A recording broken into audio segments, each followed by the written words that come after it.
Okay, why don't we get started? I'm Bernie Mayer, and I was pulled all the way here from Kingsville, Ontario, to facilitate this discussion tonight, sort of. And I want to welcome you all.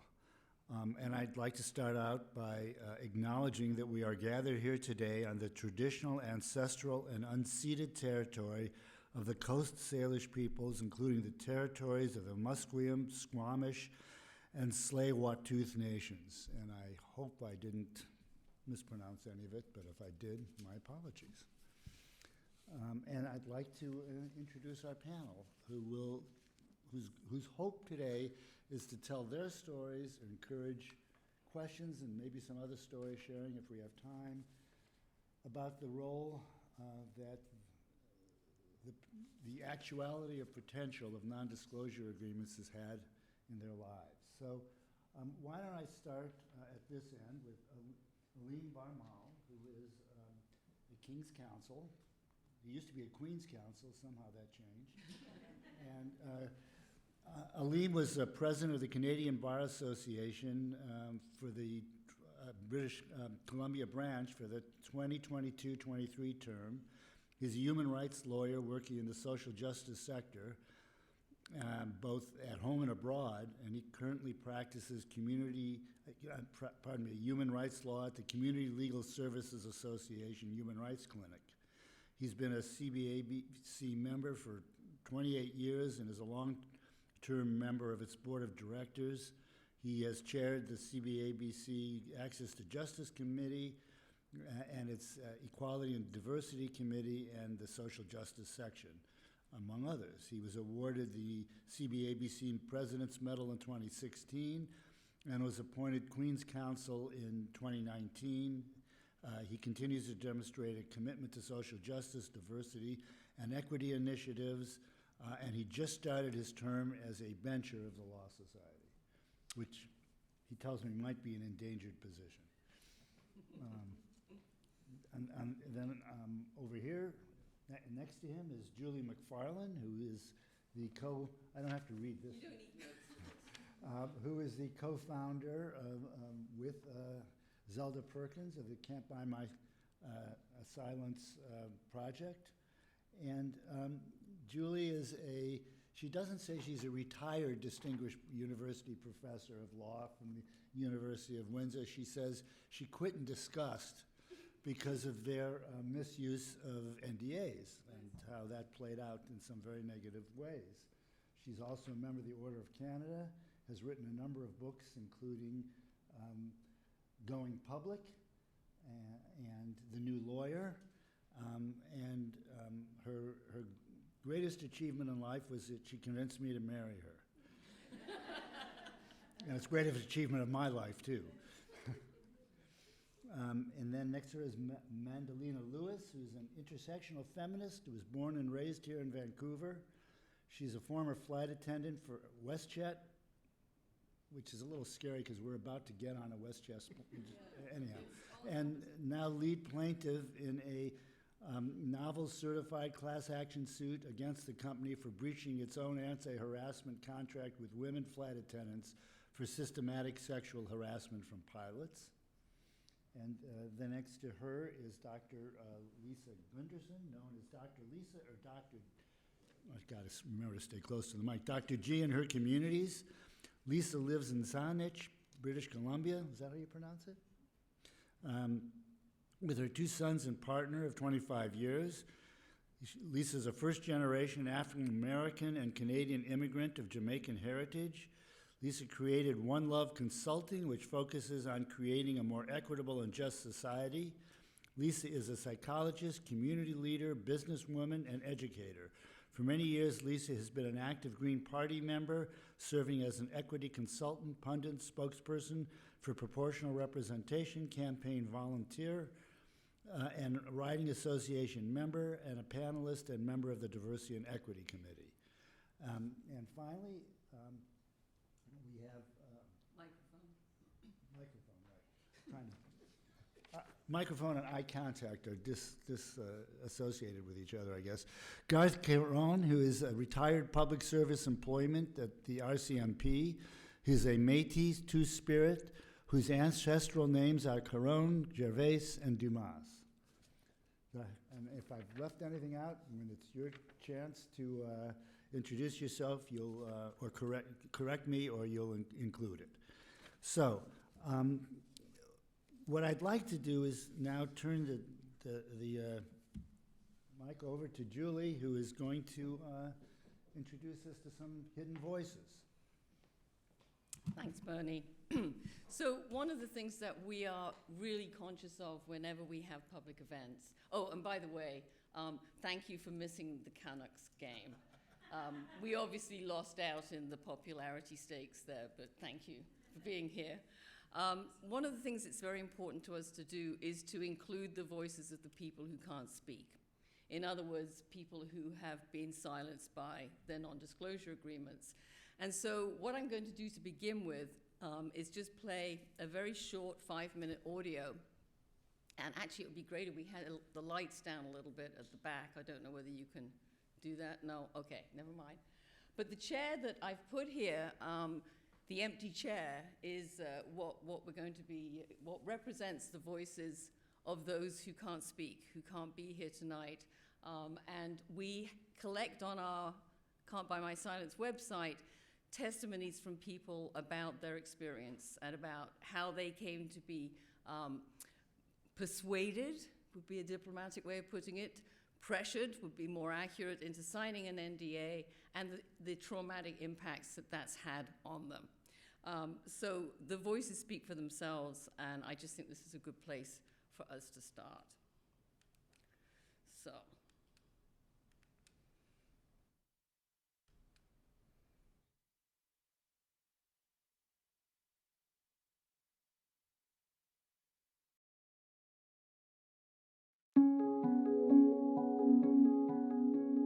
This whole process was horrific. I had already gone a year before signing the NDA and had refused to sign. The second time I went, I had no support, no legal representation, and faced an adjudicator who made disparaging comments about my motivation and pressured me to sign. The company, the union, and I met for what I thought was arbitration, but when we gathered, the arbitration never started.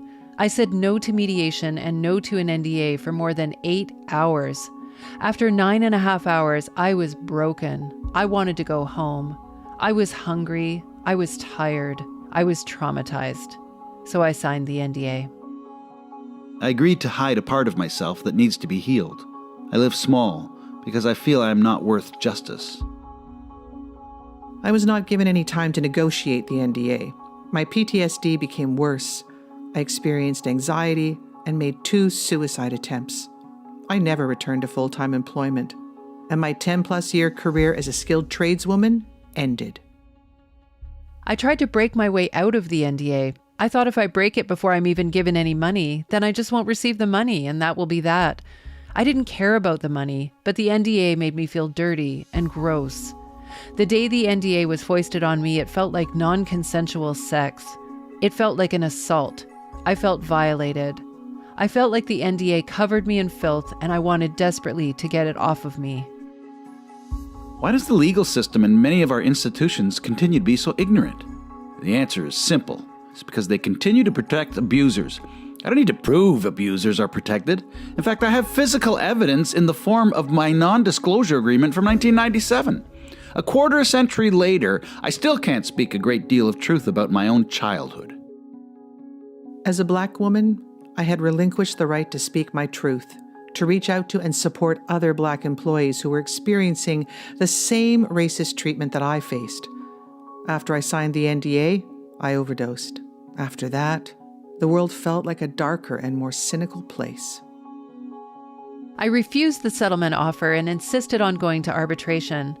Partway through that process, and more than a year after my termination, I was again offered an agreement which I insisted I did not want for fear of the consequences. The agreement included an NDA and financial compensation. Over several weeks, my union rep and their lawyer repeatedly pressured me to accept and sign that agreement, suggesting the grievances could be withdrawn if I didn't. The lawyers and the union rep controlled the entire thing. From my perspective, it was a tactic to get me to quit. I regret not seeking legal advice earlier. I was on the brink of an emotional breakdown, and I knew I had to get my life back on track. I gave in and signed the NDA. Looking back, I regret it. I wasn't in the proper state of mind to make such an important decision. The next day, I asked to be released. I said they knew I didn't want an NDA, that I had said no enough times, and that I was pressured into signing it. I was not released. I was asked to sign an NDA to settle a sexual harassment complaint in my workplace. I didn't have a choice. The terms were presented to me and I wasn't allowed to change them.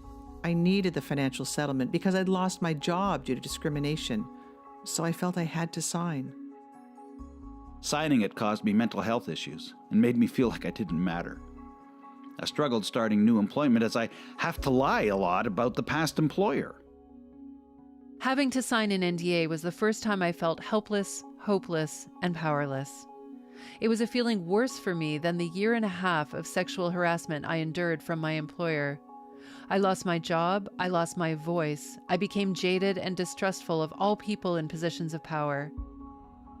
Universities that use NDAs to silence victims of sexual harassment only care about protecting their reputation and assets.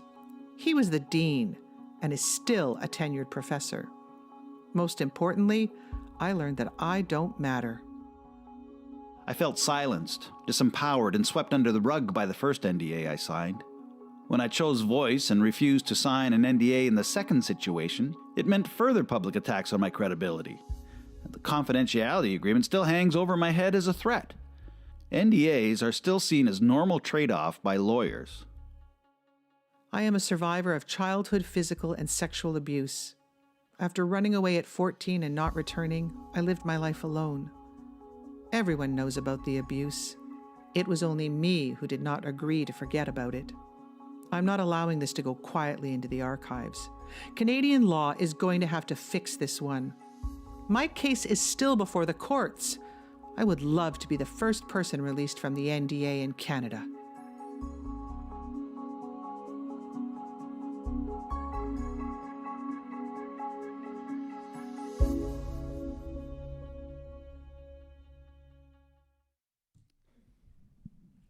I think those messages from people are pretty moving and speak for themselves, and you can read many, many more very similar comments if you look at the testimonies we have on the website. And I just want to acknowledge and appreciate people who are prepared to write about what happened to them, and to begin the process at least of shedding some of the trauma that they have that they have experienced as a result.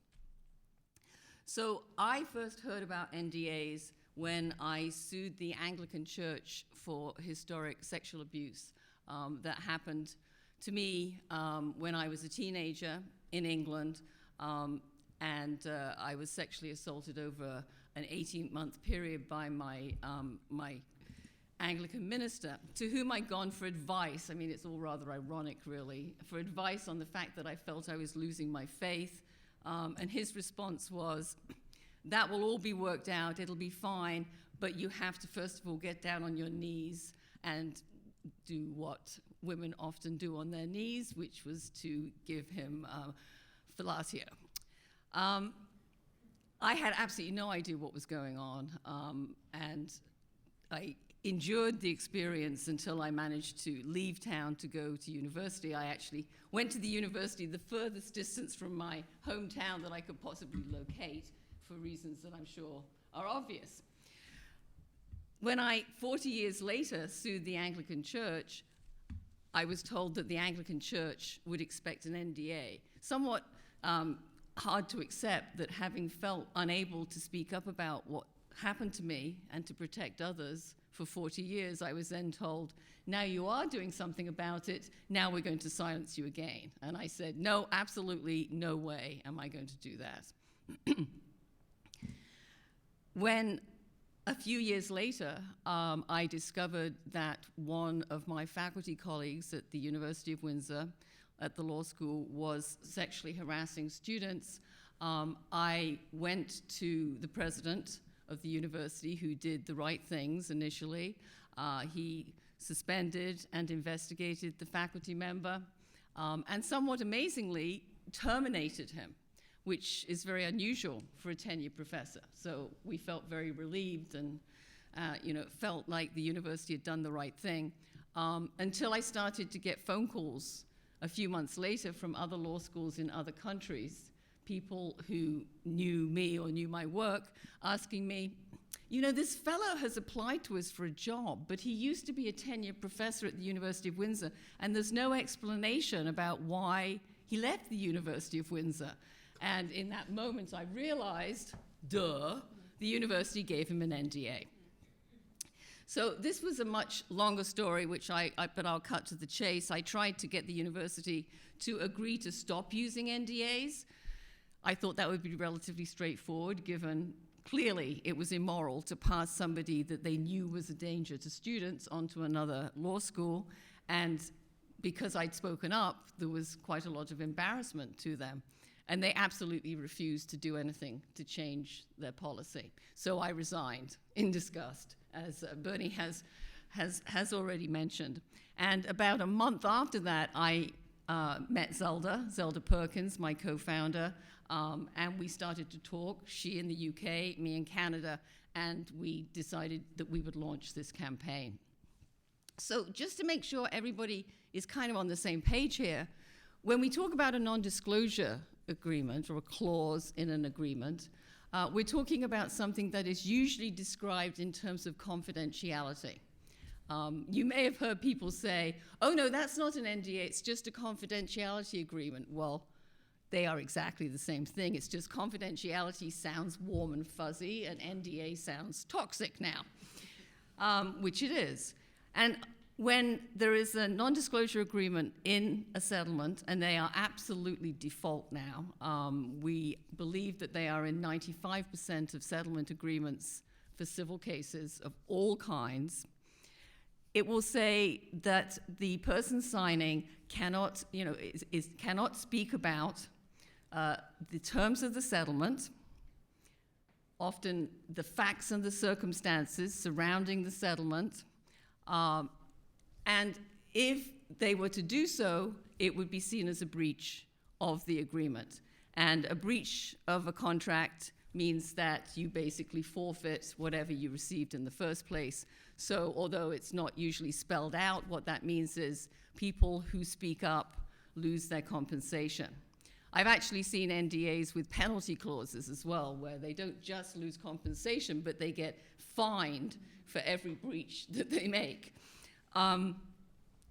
It's presented as if this is a very normal thing to happen, and it certainly has become normal in the sense that it is so much a default now in settlements, and people say all the time, and I think somebody said in the testimony that we played, I was just told that everybody did this. This was what was going to be required, no negotiation.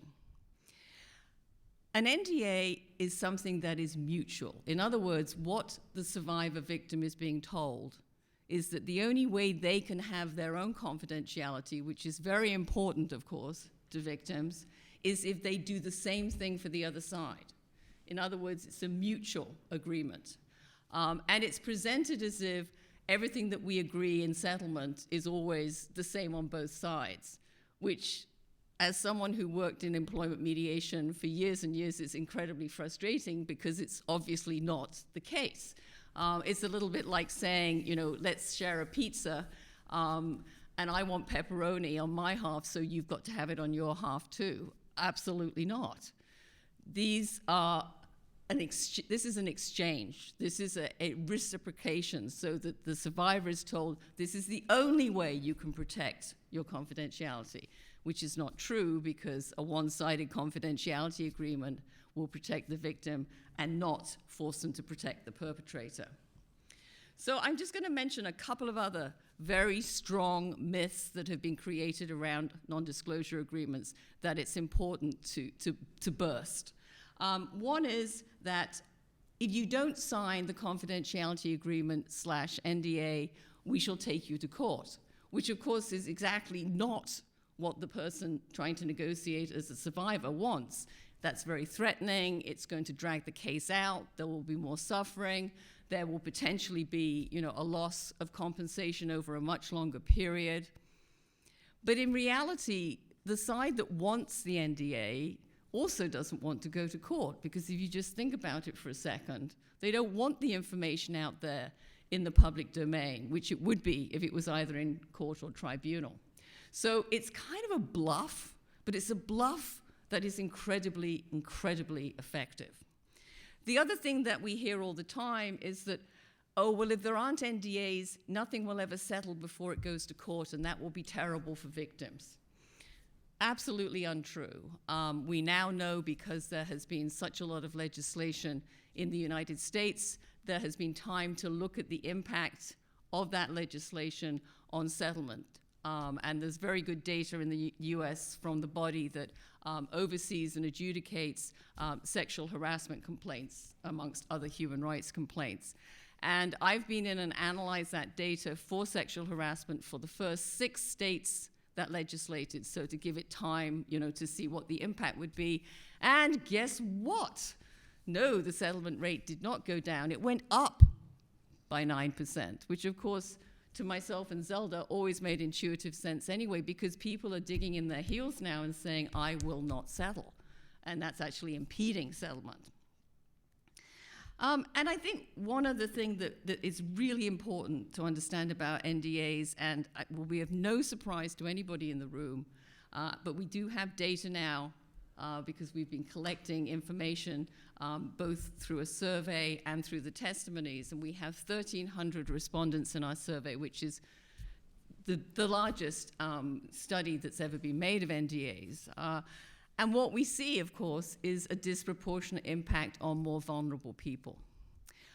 Disproportionate impact on people in low-income, insecure employment who make a complaint and they're out the door immediately with an NDA and some kind of minimal severance package. Disproportionate impact on women, which is primarily, oops, I know, I'm done, okay? I'm done. Primarily because of sexual harassment, but also because NDAs are used so often to cover up pregnancy and maternity discrimination. Disproportionate impact on disabled people, constantly being used to cover up failure to accommodate, which is a legal responsibility, but if it's in an NDA, nobody knows. And finally, and very unsurprisingly, a disproportionate impact on people of color and indigenous people. So there are all kinds of groups who are disproportionately affected by this, and that lends, I believe, even more to the argument that we have to do something about it. And you're going to hear about some of the things that we're trying to do about it later on this evening. Thank you. Julie, I have a question. The use of NDAs for non-intellectual property purposes has exploded in the last, 15, 20 years? Why? Why do you think that's happened? Why has it become such a prevalent thing that has subjected so many people, including the people on this panel, to some really uncomfortable circumstances? Well, we don't really know yet when the creep began, because originally NDAs were only to protect confidential information that you didn't want a competitor to have, intellectual property. In other words, nowadays, every piece of misconduct is apparently a trade secret, which was not what NDAs were designed to do. Probably it's been in the last 12 to 15 years we've seen that creep, and why? This is for a researcher in the future to figure out, I think, but the most obvious reason is fear of social media. Fear that people will post on social media in a way that will cause the employer and their reputation to suffer. But of course, the frustrating part about this, and I'll just go back to the University of Windsor as an example, is the person who the University of Windsor terminated, there had been complaints about him going back 10 years. So it wasn't as if the university had heard about it and did the right thing right away. I mean, if that was the first time they'd ever heard a complaint, then they would have had nothing to hide. They had acted in a responsible way. But oh no, there were 10 years worth of complaints, which his agreement eliminated from his personnel record. So because of that, because of the tolerance of bad behavior, employers don't want to be called out for it on social media. But my own view is that we can't control social media. It's inappropriate to say to somebody, you can't use social media, and it's even more inappropriate to say you can't talk to your family, friends, to your counselor, to your priest or spiritual advisor. And in reality, that is what survivors want to do.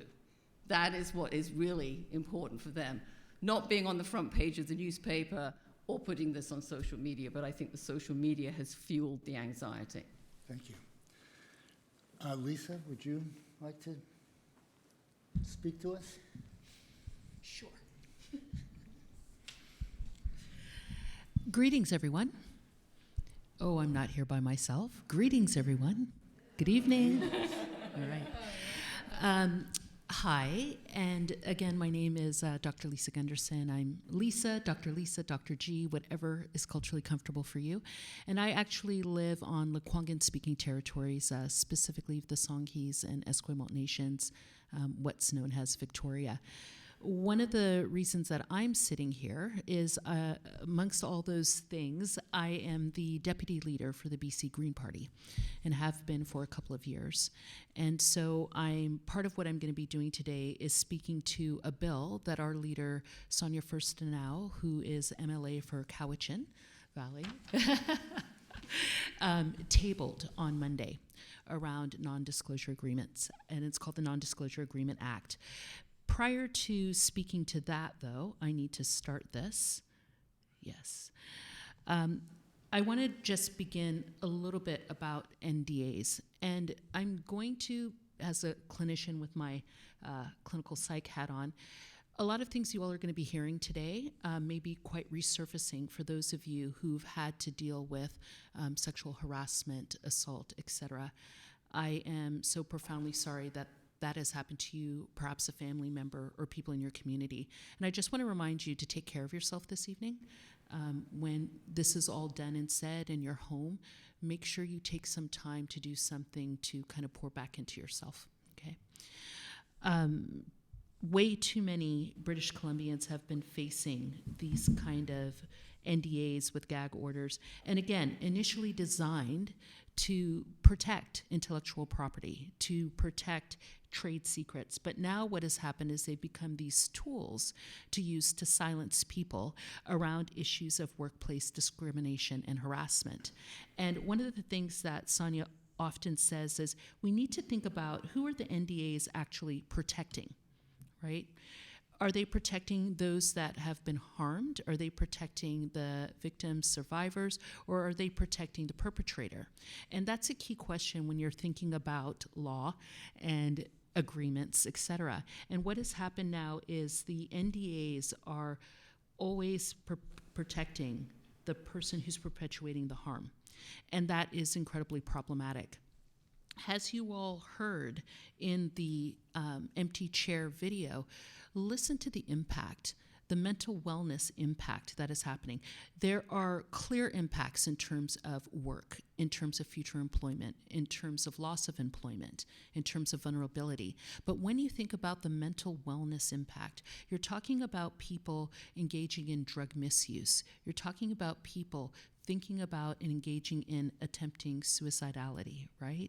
You're talking about people who are saying things like they didn't feel like they mattered, that they felt useless and small, that we're putting people in a position that they have to lie to potential future employers, to their families, their friends, their trusted loved ones about what is happening to them. And we're talking about job insecurity in a degree, especially when you think about kind of the times we're in. I mean, cheese is expensive, y'all. You know what I'm saying? And so I think one of them said it the best when they said, it makes you feel hopeless, helpless, powerless, and it ultimately silences you. And there can be, in my opinion, no civil space that allows that to happen to its citizenry. It goes against who we are as a people, and it goes against what we're supposed to be standing for. And so with NDAs that are perpetuating the problems like that, preventing people, as we heard, from speaking openly, Sonia began to think about this because of the close work with Can't Buy My Silence, Zelda, Julie, etc. In spring 2023, they actually introduced the Non-Disclosure Agreements Act in the BC Legislative Assembly. That was a year ago. It did not get picked up. And so it received, though, a lot of attention. So many people poured in their stories when they heard that she was going to be tabling this legislation. And the amount of stories that came into the constituency office, I don't think would shock anybody in this room, but was shocking for some people who shared their stories, who expressed their support and gratitude for the work that was done. So this past Monday, on May 6th, Sonia reintroduced the legislation again. It is Bill M-215, and it's the Non-Disclosure Agreements Act. Now, although private members' bills, they don't get debated here in BC, one of the hopes is that the bill is going to garner enough attention to the need and how we need to limit the misuse of NDAs. And I'll be able to speak to you a little bit more about what that might look like. But what I want to do right now is just talk to you a little bit about a couple of key pieces of the actual act itself. So in this particular act, it would restrict the use and content of NDAs related to acts and allegations of discrimination and harassment, as they're defined in our Human Rights Code. Okay. It would set out very strict criteria. The NDAs would have to meet, in cases of discrimination and harassment, there's specific things that would happen. That would include requiring the victim to request an agreement without coercion or pressure, the ability for somebody to have access to a lawyer before signing, the ability for the person to waive their agreement later, that it would have to be in plain language. Because I don't know if you all have seen legal documents, but who are these for? Okay. I was a tenured professor for quite a long time, and I often talked about some of the ways that people talk, you know, like they're talking from the mound or something like that. Can you just talk to us? And it confuses people when that happens. And I think one of the most critical pieces is making the NDAs time limited. Some of these NDAs can be enforced even when you're dead, basically. Okay. So what is happening right now? The bill was tabled. We only have about 5 days left in the legislative session right now. So the odds that the government is going to pick this up are pretty much nil. They would need to pick it up. They would need to call for debate. They've never, like I said, called a private member's bill. What they might do instead of doing a second reading is they would possibly do their own bill. That would be fine. Somebody just needs to do it. So as you're thinking about, okay, then what? Well, funny thing, it's an election year. And one of the things that we would ask people to do is when your MLA comes knocking on your door, asking them, are you willing to support this bill? And asking them, if you form government, your party, are you willing in the fall session to take up this bill and to actually debate it? It's a very important question to ask and a very simple answer to be given. The other thing is you need to think about writing your MLAs.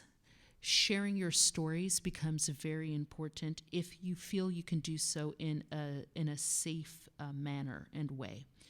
But we have an opportunity here, because it is an election year, to make this an issue, to bring this to people's attention, and to do something about it. I see that my time is going to click off in about 10, 9, 8. I do have a question. Yes. And I have a lot throughout thinking of the concept of voice and how you really help people not feel coerced even when the law says they can't be. People can easily feel coerced. Yes. But what I really wanted to ask you is, some people, if they really do ask all the people running for office, will get some pushback. Yeah. What kind of pushback do you anticipate that you have to be prepared to counter to really promote the bill in the next session?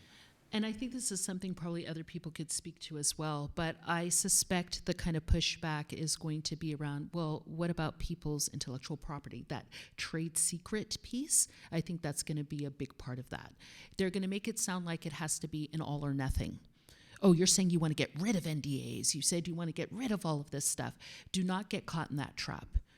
We are not saying, we understand that NDAs are important for certain things, intellectual property, for trade secrets. Absolutely. Notice that's not what the agreement is saying. What it's saying is you cannot use the NDA to cover up discrimination and harassment of people. And so if you get that pushback, my response back would be, so you're okay with the perpetuation of gendered and sexualized violence at the workplace? Oh, you are not interested in helping us minimize racism in the workplace? Right? You're on the right side here. We're not being unreasonable. And so I think that's something people need to really just be very straightforward with what we're talking about. We are trying to make sure that not only people who this is happening to have a way to deal with this, I won't say more importantly, in addition to, we're also stopping future victims from coming.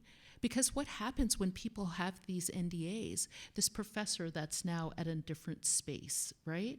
It's like you're talking about future victims here. So it's not just what the person has perpetuated, and likely you're not the first one. So you're talking about people from the past, present, and the future. So you want to stop us from perhaps rectifying past harm. You want to continue present harm, and you also want to allow it to happen in the future? Yeah, you got my vote. Yeah, I just have to comment. A very similar kind of response was how we got it passed in the one province that has passed, and that is in PEI. Yeah. Went around saying the same thing. Oh, so you're on the side of the abuser rather than the victim kind of statement. So thank you very much for that. You're welcome. Aleem?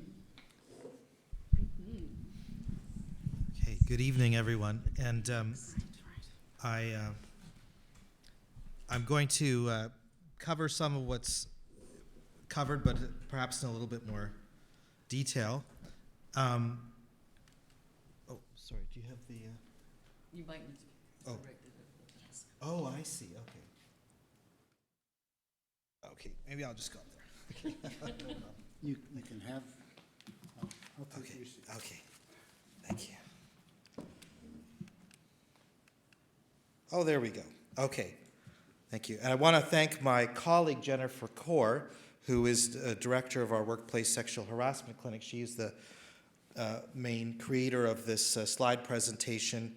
She's now out on the East Coast.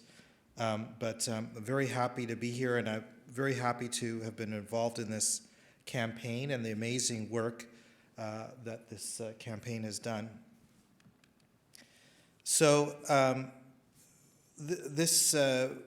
speaking about this campaign, it came to the fore during the Me Too movement and the issue of the misuse of NDAs. The most notorious perpetrator, obviously Harvey Weinstein. And if you've ever seen the film She Said, is that the correct? That's what She Said. You'll see that issue is dealt with in the movie, and it has a very powerful impact. So more recently and during this period, the film and media have exposed the tremendous public and individual harm caused by the misuse of NDAs, especially in the context of sexual harassment and assault cases. And as we heard, this the NDAs have evolved over time, primarily used in maritime law in the 1940s, then evolving to be used to protect trade secrets during the technology boom, and then more troubling, used for secret settlements and public health hazard claims. And then eventually, it's now, as we've heard, ubiquitous in the employment-related disputes, originally covering terms of settlement, but now, all facts surrounding the matter. And what this required non-disclosure does, as we've heard, is it continues the loss of control, the subjugation of the complainant's needs to those of others. It causes continued anxiety about an accidental breach. It forces the complainant to keep the perpetrator in mind. And obviously, this is the opposite of closure for many complainants. And here's another powerful quote. We've heard some already. This anonymous victim says that they wanted the power to decide whether or not they got to talk about it. They didn't want that to be by the hand of someone who had harmed them. As we've heard, this limiting of what the complainants can say repeats the loss of control, as we said, and we've also heard about the sometimes severe penalty clauses, which can exacerbate that anxiety.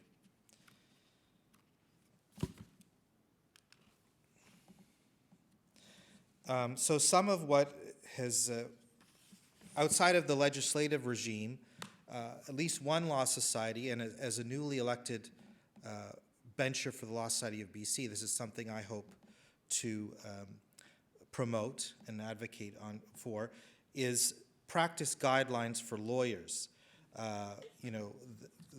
So in England and Wales, the Law Society has put out a practice guideline and has reminded lawyers about the restrictions and the proper use of such non-disclosure agreements. But this is not enough. We need to have these guidelines for lawyers, but many victims are not even aware of the existing conditions regarding non-disclosure agreements, and not all lawyers advise their clients about it. And it's clear that these restrictions or the conditions don't go far enough. Oh, there we go. Is this the low batteries? Oh, there we go, okay. So as the past CBA BC branch president, I was very honored to be asked to support and speak to a CBA resolution about the promotion and fair use of NDAs, and for the CBA on behalf of lawyers to advocate this legislation that prohibits the misuse of NDAs. And I think we saw earlier slide, that passed by an overwhelming 94% at the last year's annual general meeting. Speaking to the proposed to NDA legislation in Canada, as you heard, PEI has passed that legislation. In BC, we have a similar bill that has been tabled, as well as in some other provinces. The USA now has, I've heard just today from Julie, 23 states have now passed legislation prohibiting the misuse of NDAs, and other improvements are happening around the world in UK and Australia. So the proposed NDA Act here in BC. Sorry, I'm having a bit of trouble here with the. It doesn't work sometimes, then it works too well.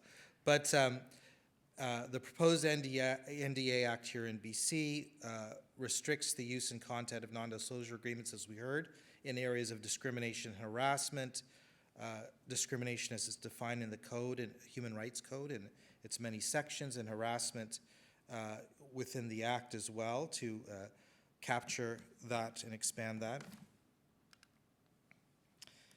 And, sorry, I'm having trouble with this. In order for an NDA to be in place, it has to be the expressed wish and preference of the victim. There has to be no undue influence. Must be voluntary with the opportunity for independent legal advice. As we've heard, it has to be plain language that is clear and understandable. There has to be set and limited time duration. And also it voids NDA limits relating to certain statutory obligations explicitly with respect to medical, legal, psychological, spiritual, other confidential advice, and even artistic expression under certain conditions. And there are significant fines for breaches. So I think, we can all agree that this type of legislation is very much needed, and in the interest of a fair and more just society here in BC. And I trust and hope that you will all be supporting and advocating for it to be passed, as we heard. Thank you.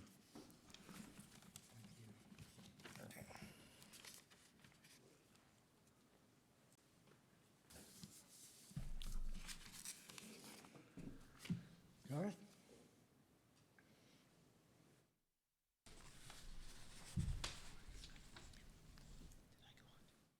Good evening, everybody. I'm not here to discuss the contents of my NDA, but to talk about the damage before and after signing.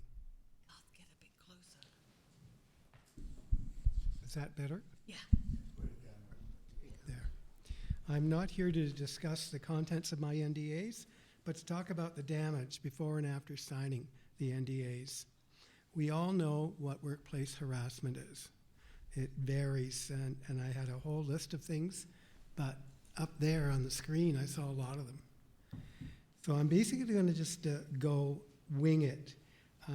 I suffered all sorts of type of behavior with my first 5 years of employment, and it varied, and it was very difficult. I found that reception in different workplaces has a very variable type of harassment. Depends where you are. Most people will understand the regular office harassment. There's different types of harassment due to the level in the RCMP, Department of National Defense, the Armed Forces. It's all different, but it's the same, if you can understand that. When I first started negotiating, it was very difficult because I had a senior official tell me it wasn't my work and it wasn't my work ethic. And I just sat there and went, what the hell was it? So I had to deal with that over a negotiating table, and that it set the tone for the whole day. And my union signed off my NDA, which I found very difficult. The second harassment file was a little different. It was bullying. It was a member who was misogynistic. And by watching this individual in the workplace, I thought, oh my God, here we go again. And after a number of occasions where I had to report certain instances to the supervisor, to the staff sergeant, he turned on me, and physically in my face. And that continued on for a good year. And finally, I decided I have to file another harassment complaint. And they didn't like that at all. So it was difficult to go through this, but I did. There were some changes. The division found out of 6 items, 2. So we fixed that problem, but it affected me. It affected my health. I'm diabetic. I had to go on insulin. And to have that happen, it's difficult. So what I did was, I decided, okay, go through it again, get it done. But The ongoing damage, I suffer from PTSD. It's still a part of my life, but not to the degree it was 10 years ago. This is 10 years ago. During the second harassment file, there was not a day that went by where it wasn't on my mind. I'd sleep, dream, wake up to it. It was like a bad companion. And it never goes away. They hang over me. The NDAs hang over me like a sword. And just by speaking about it right now, I get a little shaky. The NDAs protected my harasser, didn't protect the victim. And I kind of call it collateral damage. I become socially reclusive to a degree. Though I speak out, I can fully be, the only way I can speak out is by doing it, and then I can remove what I call my chattel of silence. But I do fear running into the harasser or being in any situation with the RCMP. I drive at the speed limit. I do everything I can to not bring attention to myself because it's frightening. I don't know how I would react. And I question a couple of the charter issues. Freedom of expression. A fundamental freedom under the Charter of Rights and Freedoms is the right to express beliefs, thoughts, ideas, and emotions, to share information and to seek and receive information and ideas without restriction. Do these NDAs violate my rights and freedoms covered under the Charter? I believe it does. And so does my being here and taking part in this event violate my freedom of association? Not at all.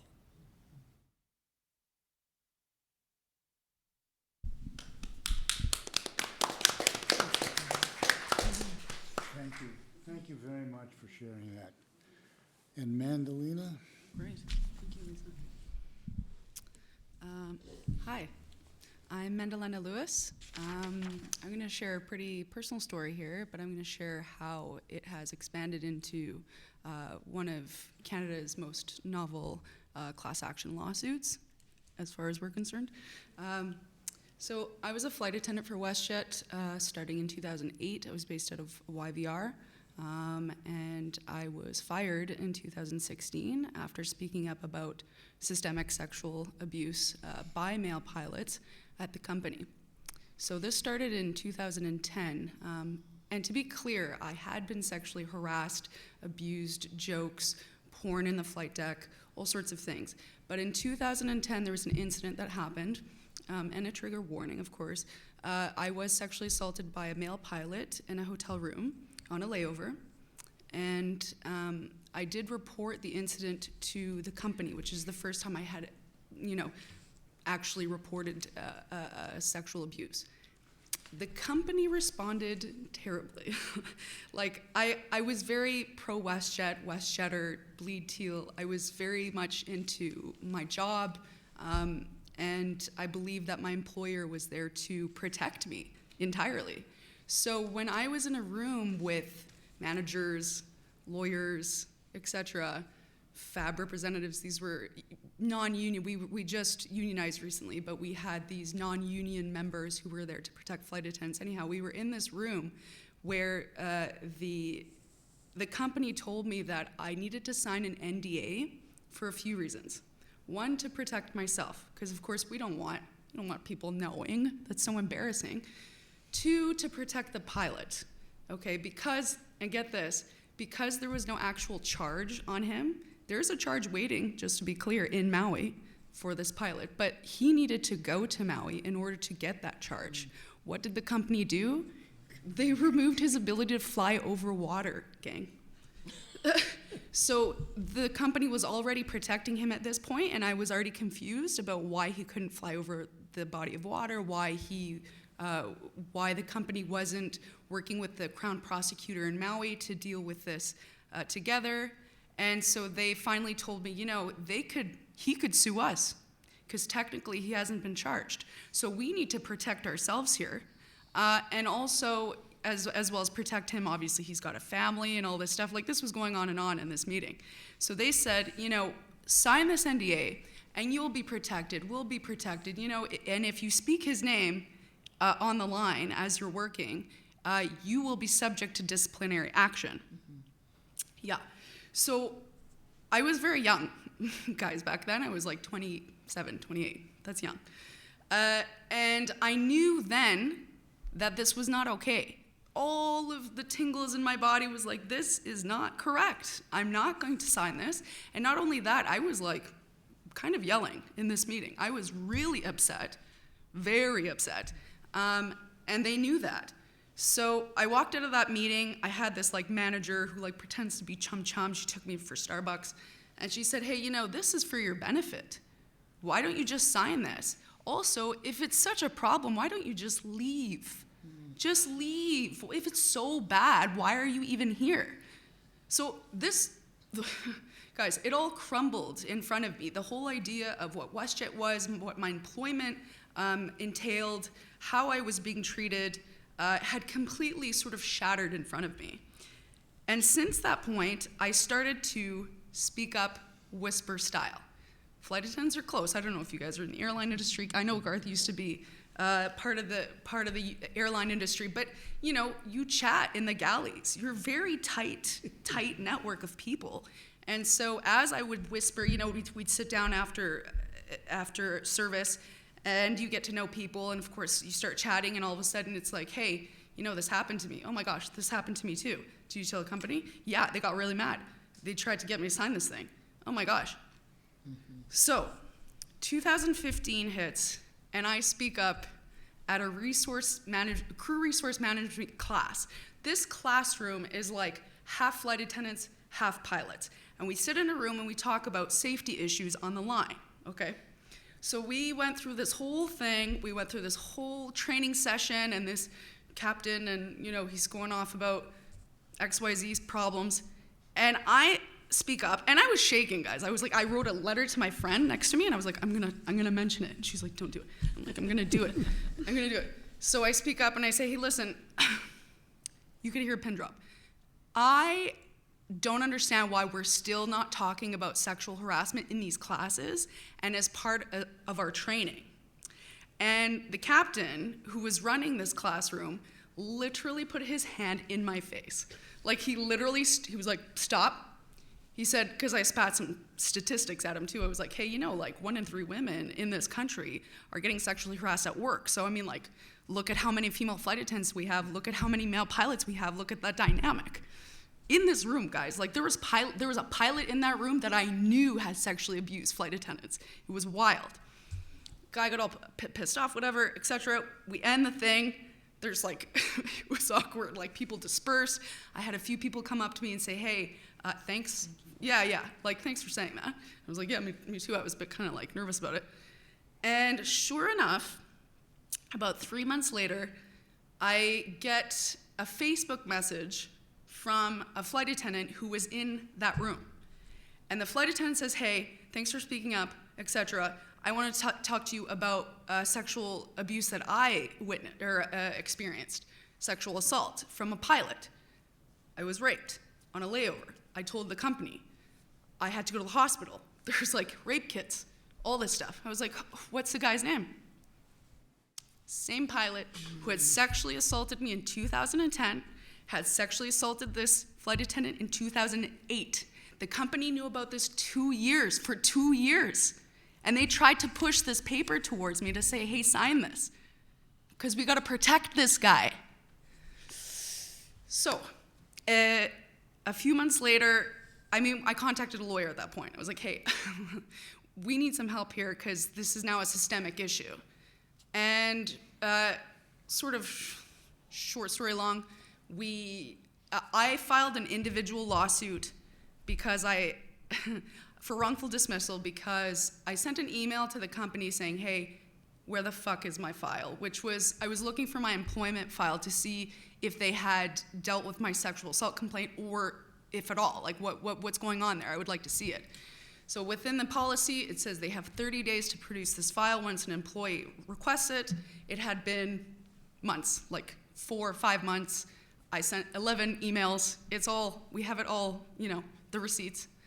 And I'm almost done here, so I'll just get to the point here. I don't want it to buzz on Yeah, you. fair enough, thank you.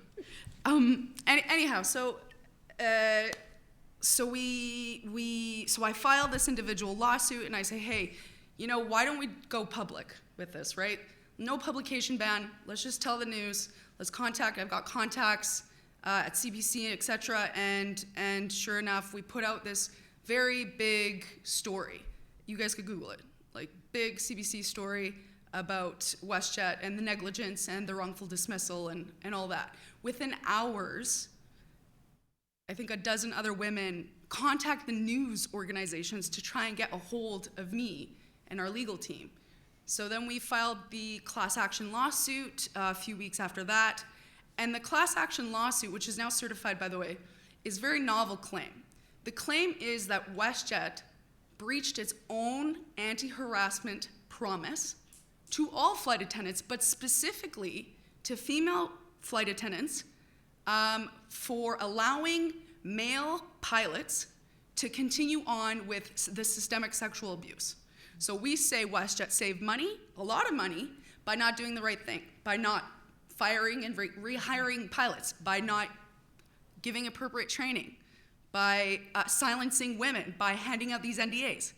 Part of what we're gonna be asking and requesting once we do win this lawsuit is that anyone who has signed an NDA will be able to throw it in the garbage or do whatever they want with it. But in the meantime, that's definitely something that we're going to handle by the time we win this lawsuit. I'm gonna stop there because I've gone over, but yeah, thanks, thank you. And to all of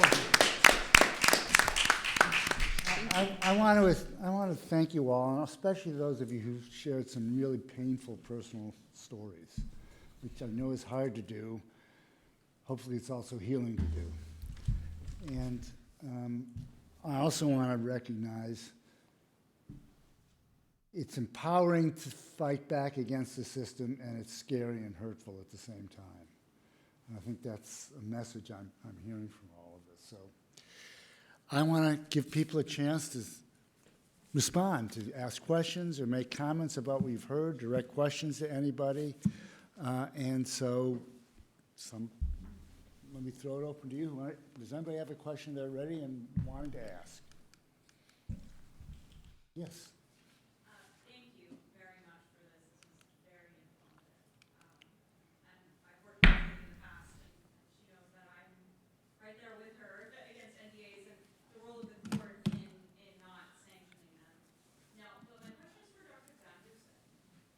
In the bill, there's a provision about how the individual who is subject of the NDA is permitted to seek independent legal advice. Thank you. And that's great.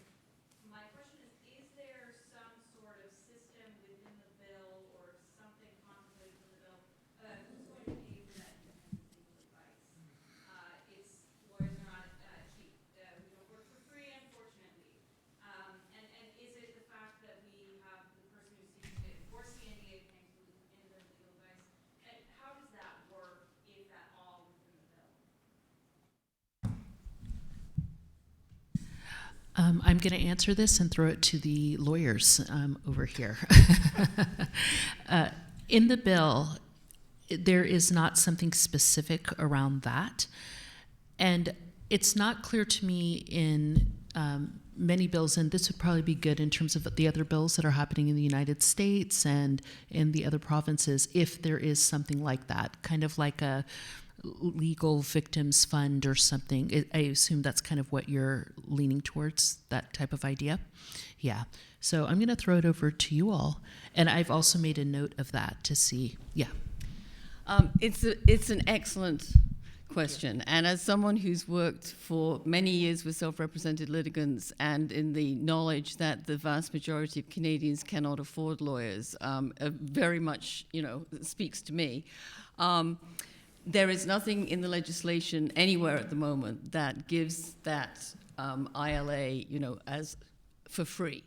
I can think of a lot of ways in which the wording could be changed to ensure that it was the employer's responsibility. It wouldn't actually be that difficult to add that. The other thing that we have thought about is that independent legal advice, or ILA as it's called, is absolutely not a panacea here. And the reason for that is most lawyers just repeat the advice that most people give, which is it's normal, just sign it. So one of the things we've done in the federal bill, which would affect Garth, is we have added a phrase after independent legal advice that says, independent legal advice that sets out alternatives to protect the victim's confidentiality, because that's what's critical, that people know they could ask for a one-sided confidentiality clause. This isn't rocket science, but it needs to be there to make sure that the ILA is worth anything. But I absolutely take your point that there should be some provision that ensures that it's paid for. Aleem. I was just going to say that our organization, the Community Legal Assistance Society, has a BC Human Rights Clinic. So if it's something covered by the BC Human Rights Code, then we have funding to provide that type of advice. And our executive director, Jackie Mendez, is here. And if this passed, I'm sure we'd work together to provide some type of service. We used to have a workplace sexual harassment clinic that covered all types of, whether it's civil, criminal, human rights. Unfortunately, the funding ran out for that, but we're hopeful to, Jackie's a very good advocate with our funders, so we're hoping that that will come back into place. But there's also access pro bono. You get 15 minutes of advice with the lawyer. But, I think the clinic is the best model because we would have the training and we wouldn't just rubber stamp saying sign the NDA. Yes.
Your question is, why not focus also on...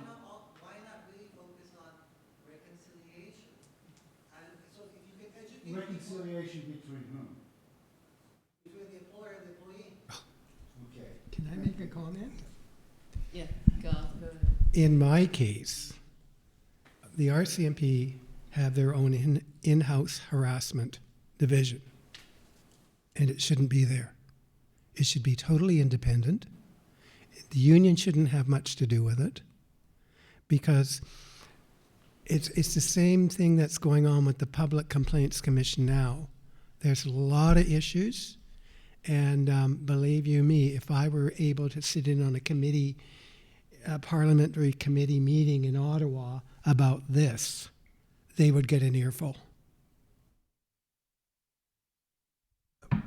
I was just going to say that I agree that there should be guidelines put out by the Law Society, best practices by the CBA that, as we've seen, that covers, you shouldn't restrict somebody completing their statutory duties. You should have exceptions for counseling and so forth. And some lawyers do allow for that, but that is not, as we've heard, the damage that can be caused, that's not sufficient. So that's why I think it's overwhelming that we need this legislation. Absolutely. I mean, I see occasionally, by the way, I have hundreds of NDAs on my laptop, and occasionally I see exceptions, but that is very much the exception and not the rule.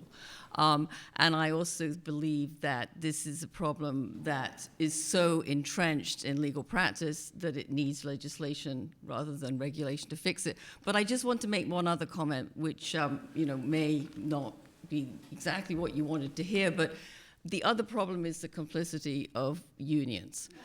I have been a union supporter my entire life, and I am incredibly upset when I see just how far unions, and you obviously agree, have been complicit in this. There is a lot of education that needs to be done with the unions, and we're trying to start doing that. And once people understand the impact of these things and they shouldn't just be signing off on them, then there are some really encouraging signs of change.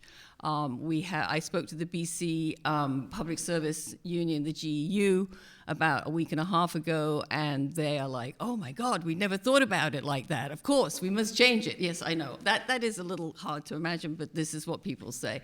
The Nova Scotia Federation of Labour have passed a resolution saying that they're no longer going to participate. If the unions just stopped doing it, employers in unionized workplaces wouldn't be able to get these signed at all. So I'm going to answer this in kind of two ways, because I think there are two things that kind of popped up for me when you were speaking. The importance of the legislation is key over, say, just regulation, because if you look at kind of the history of civil rights movements, for example, it's not just about people doing the right thing. I often make an example of it for my historical background, right? Rosa Parks, right? That if she had waited and the system had waited, because she's part of a whole team, for people just to come to the knowledge of, yeah, maybe it's cool for Black folk to sit in the front of the bus, I'd still be picking cotton, right? And this is why when it comes to issues around discrimination and harassment, we legislate behavior. I can't legislate you wanting to give me respect. I can't legislate you treating me a certain way or feeling that I'm equal to you or any of that. But I can legislate that, yes, you do get to sit here.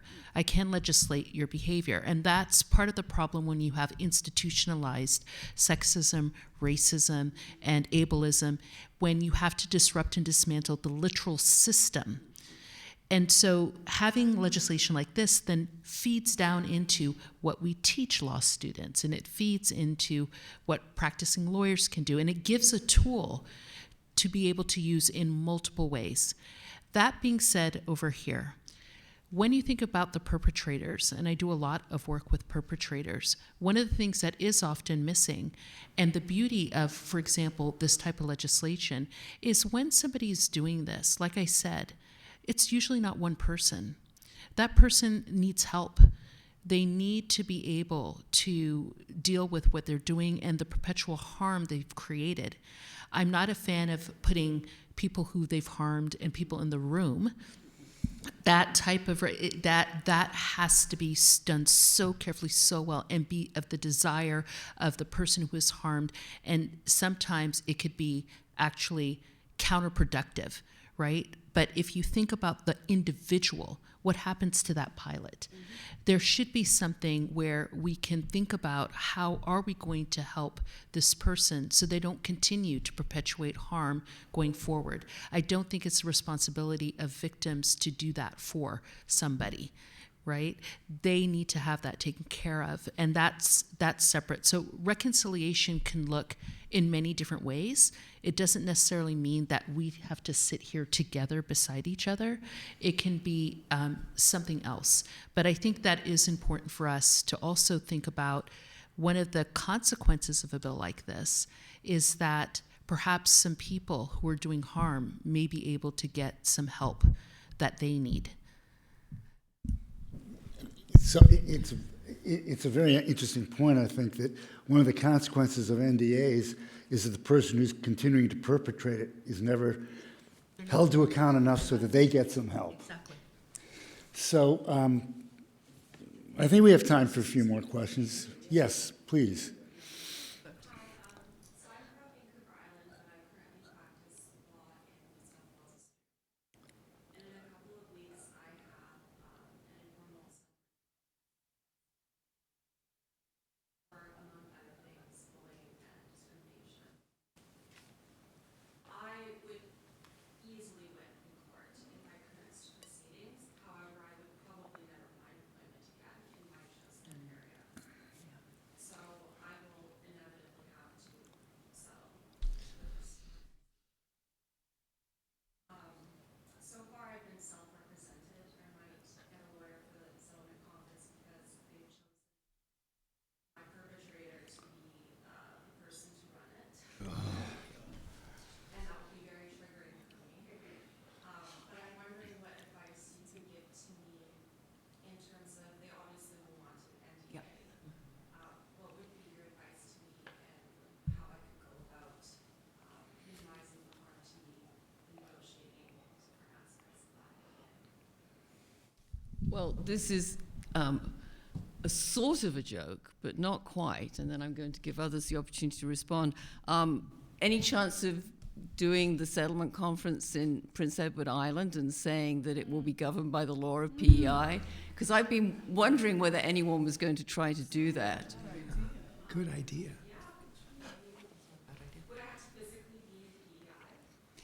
Well, I mean, if they would agree to be governed by the laws of PEI, maybe not. And presumably it was filed, your lawsuit was your lawsuit filed in Australia? Yeah. Right. Well, that's why I think, you might somewhat disingenuously suggest, Charlottetown is a lovely place. Why don't we meet in Charlottetown? So, I mean, I said this was sort of a joke, but it's only sort of, because I've been wondering whether people would simply move all their settlement conferences wherever they could to PEI. So, but I'll let the others respond as well. Obviously, you want exceptions. I mean, you know that already. Yes, if you get to the point where you feel you're not going to get a settlement without an NDA,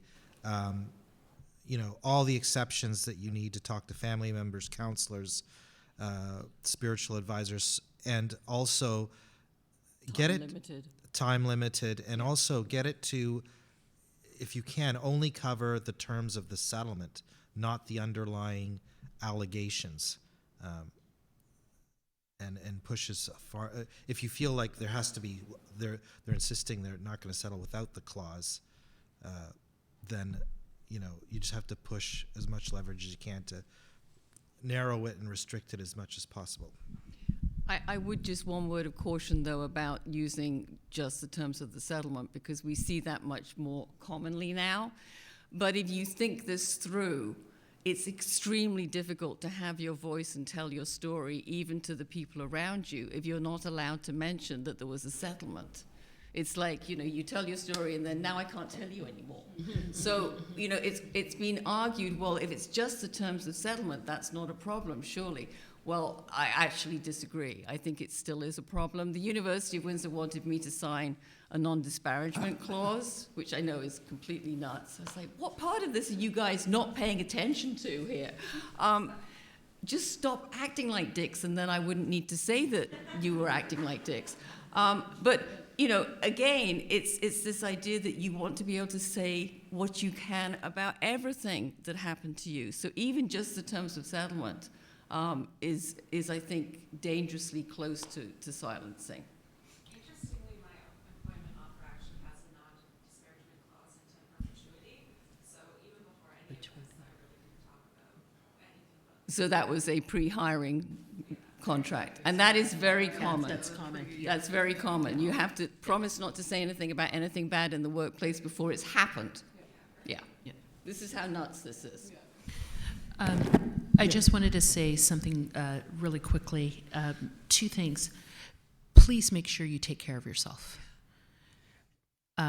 part of the damage of this is that inability to be able to share. So however you're able to just monitor yourself, whatever you need to do, it's very easy to get lost and forget about that and how important that is. And I also just really quickly want to bring to attention what you said about not being able to work again in my... And I think this is so important for all of us to remember that when these things happen, we've normalized silence. That shouldn't be. When somebody has had discrimination happen to them, harassment, the people who speak up about it, it should be, yeah, that's the way it should be. That we don't make those kind of jokes here. Like, no, we don't do that here. And we're seeing at very young levels in schools and so forth the same pattern.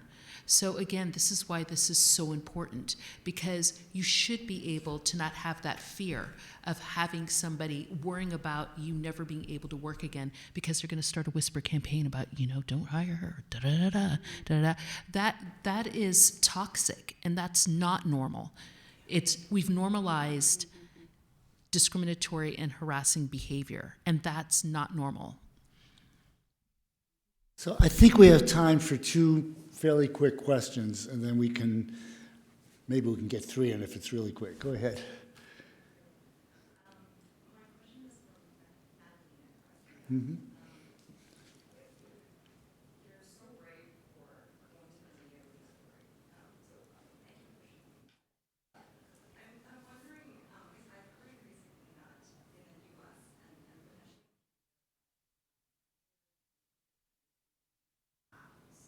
potentially to also silence you from engaging with them. Was that ever a consideration for you prior to going to media?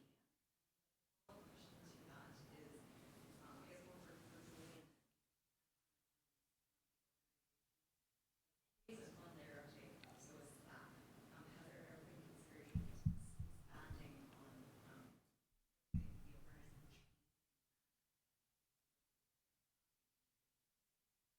Can we explain what Such that a is good for question. people? Yeah, like you mean a defamation suit, yeah? Yeah, of course. So, we're still kind of in the place where, I haven't mentioned the pilot's name. If you ask me, I'll tell you, but I don't say it publicly. Like on the documents, it says Pilot M. So, yeah, we're definitely concerned about naming names, but the biggest thing I was concerned about, was being slut-shamed and re-victimized and just completely attacked and ostracized, etc. I did receive some ostracization and but actually the most of it, and this is really wild, came from within WestJet. Of course, we have this class of women that I'm the representative of, and we're moving along. But certainly in the beginning, especially, I received a lot of kind of nasty comments. And if you go through the documents, we've actually added it in our lawsuit. So no, we kind of outweighed. We played chicken. We're I'm going to go ahead. I'm not going to have the publication ban when we file this lawsuit. And let's see what happens. I felt strongly that by doing that, by breaking my silence, more women would come forward. Happened immediately, guys. So, yeah.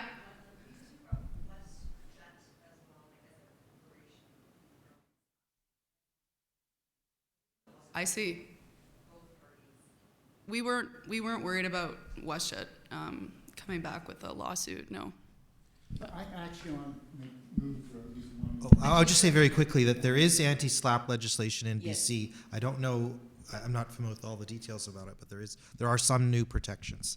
But it's obviously not working very well, because look what happened in the George Galloway case. Oh, yeah. There is also anti-SLAPP law in Ontario, and there are a couple of lawyers who would love to try to use it to, around NDAs, but it hasn't quite lived up to its promise yet. I'm going to have to, I'm sorry for anybody else who wanted it, but we really only, people can come up afterwards and ask questions, but you had a question you wanted to ask. This was mentioned just really briefly, but it really intrigued me as an artist. I think it was proposed to have freedom of artistic expression. I want to know what that looks like legally, how the law would be applied to something that is so vague as art, as creativity, as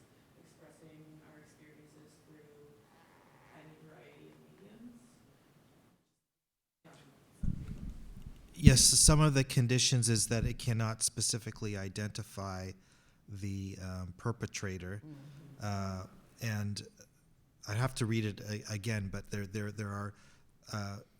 It's quite a short clause, but it's to do, and I think it's good because it's broad in terms of what is artistic expression, whether it's a painting or a novel or an article.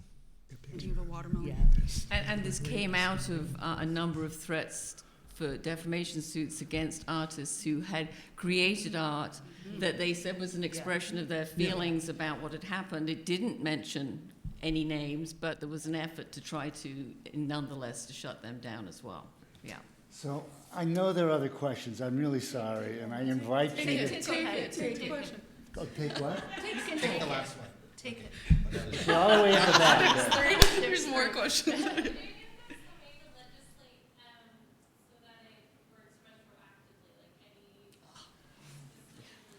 Oh, good question. Yep. It's such...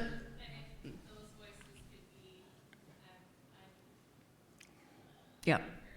It's such a critical question, and one that we struggle with all the time. The sort of conservative argument here is that legislation can't make something illegal retroactively. If it was lawful at the time, it can't be made illegal retroactively. But there are some bills being passed now in the United States that do include a period of retroactivity, and I'm very curious to talk to the sponsors to figure out how they got that through, because usually that's a hard stop. And if you're fighting about the principle, adding an additional element that would be controversial, just in terms of strategic progress, is a hard call. But as well, the BC bill actually lists a lot of different individuals, including family and friends, who must always, even if it was a past NDA, be people that can be talked to. So that is the little piece that we have at the moment of retroactivity. It's not full release. It's not full, they're no longer enforceable. But the third thing I'd say as well is I believe that once we have legislation that says you can no longer do this, that the possibility of an employer trying to enforce, or a perpetrator trying to enforce a past NDA becomes really small. Now, that's not necessarily comforting if you're the person who goes out and breaks it, but I think we've had quite a lot of people in the last year who have broken their NDAs and have then waited to see what will happen to them, and nothing happened, because it just looks so slimy to go after them. Sorry?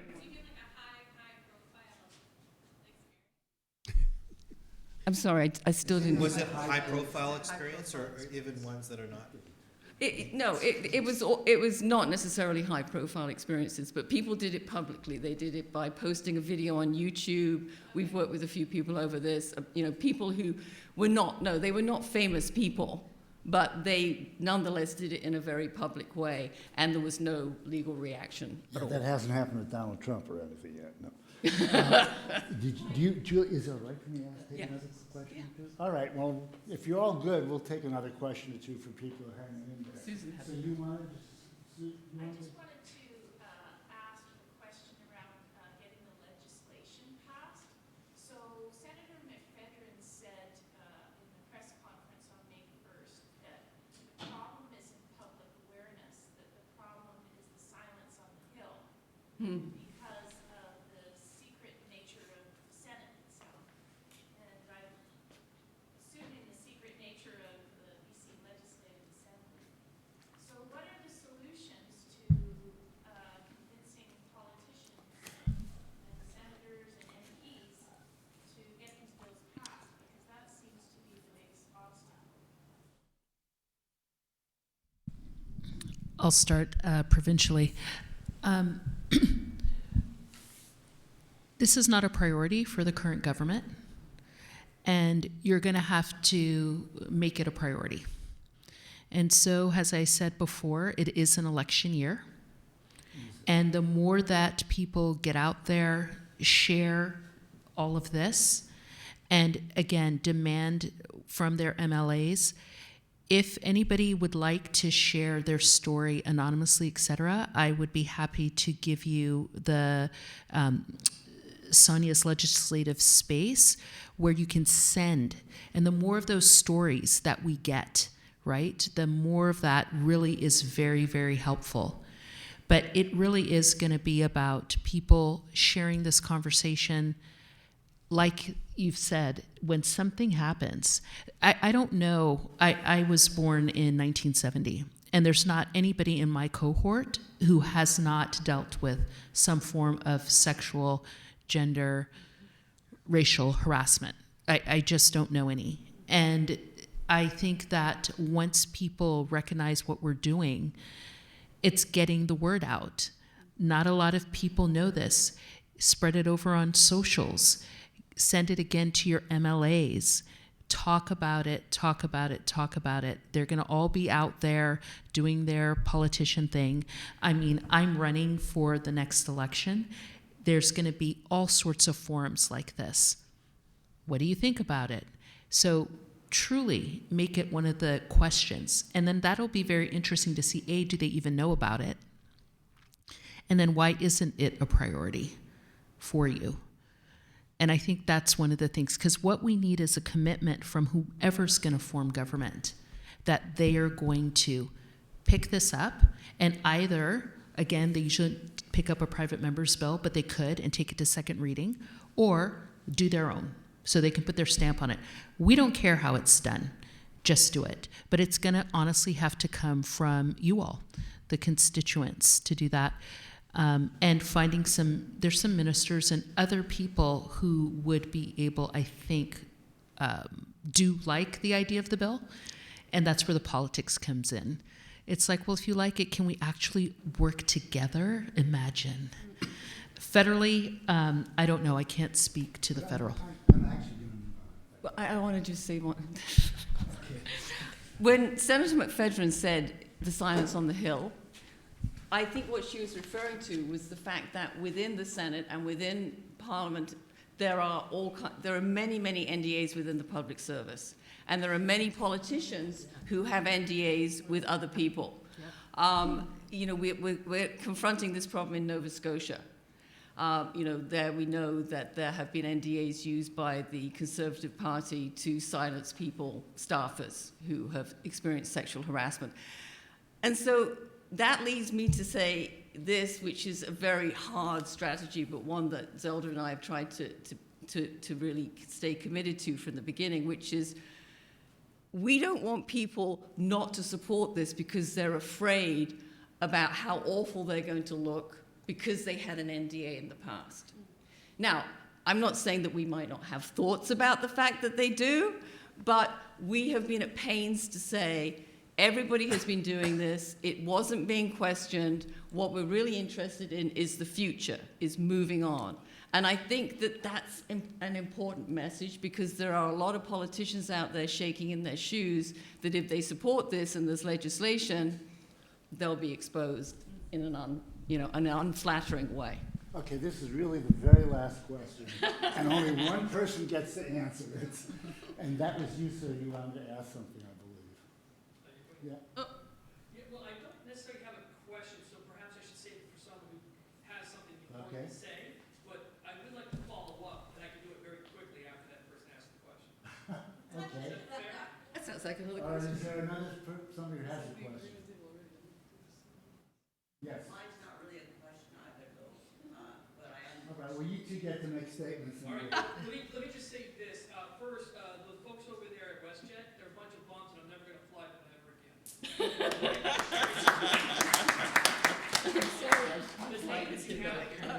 It is what it is. is very clever, and I really appreciate it. And I can say that my son, who's disabled, was fired for his disability by Kelowna Acting Studio. The reason why I can say that today is because my family went through 7 years and 3 lawyers through the tribune right system, and it was finally settled just a few days ago. And so today was actually in an article in one of the big papers of BC where they basically laid out what the settlement was. And the reason why it went for so long and 6 figures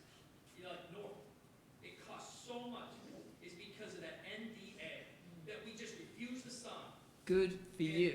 And I give it to my wife, who stood like steady and resolute. She was not going to let somebody buy my son's silence. Good for you.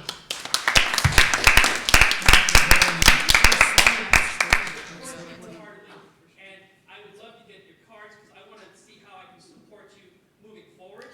Because my family went through, I mean, just the shits for this. And I wish I had some good news for a lot of you, but I'll tell you, the system, it needs this law. Okay, I'm actually going to have to move us on. But can't buy my silence.com. Yeah. That's how you get a hold of it. And please see me afterwards. Come up afterwards. Come up afterwards. And anybody else who needs to come up and talk too. I think I am going to. You're going to let this person Well, make a yes, I'm statement. sorry. You go. Sorry, I'm retired RCMP. I signed an NDA. It nearly ruined my fucking life. A colleague of mine who also signed an NDA. We're part of Sheila Fraser's study on us. She did one there attended by Justin Trudeau. She's got throat cancer. I'm also ex-military. I did the sexual harassment suit there as well. So, WestJet, good for you. Stay strong. Please don't sell out like we did. 138 women were raped by other RCMP officers. They've been forever silenced. Not one criminal code charge Not one name. filed. Not one. Please stay strong. And, you know, from someone who lives this, I have to watch my mouth too. I don't care. Yeah, no, I'm just saying about union stuff, they're non-protective and most of them are perpetrators. It's painful and I wouldn't wish it on anybody. Thank you for doing what you do. And thank Thank you. you. Thank you. I want to thank the panel. I'd like to try to maybe say one thing to end on a higher note. This is all about change, and culture change, and institutional change, and structural change, and personal change. And you've heard a lot of hard stories and what a lot of people went through. But the world of consciousness right now about NDAs is so different than it was 3 years ago even. Yeah, it's true. And that people, it's now, you can just Google NDAs and you will get a hell of a lot of stories of things that are changing about it. And it's because of people like you who have stood up for stuff. It's because of people like you. It's because of the work of Can't Buy My Silence. So, you know, change is hard and painful, and it's not a straight line up.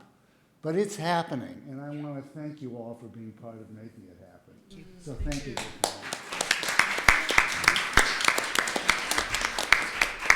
And please come on up if you have more to say and want to ask some questions. And I would love to give information for those of you who just shared stories. That's the kind of stuff that we would need, so I can give you the direct email to send anything to if you'd like.